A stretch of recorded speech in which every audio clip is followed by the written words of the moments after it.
Allora, presentiamo oggi il trespolo per broiler, polli da carne. È l'ultimo sviluppo appunto della Lubing in questo ambito dell'allevamento biologico dei polli da carne.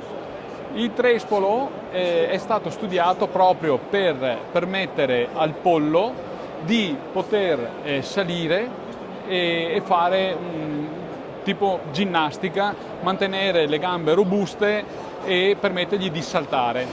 Il trespolo quindi è realizzato in PVC come tutte le sue componenti, è realizzato in modo, le misure sono state studiate appositamente perché il pollo riesca ad aggrapparsi bene con le zampe, avere una presa stabile, ma allo stesso tempo riesca poi a salirci sopra, a scenderci, eccetera.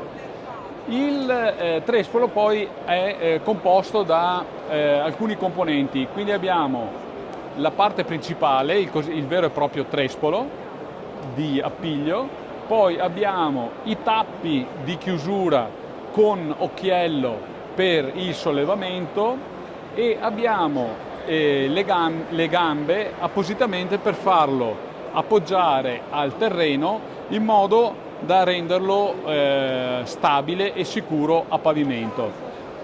Dopo abbiamo altri accessori come appunto vari tipi di giunzioni che possono essere inserite per fare più o meno lunga la linea.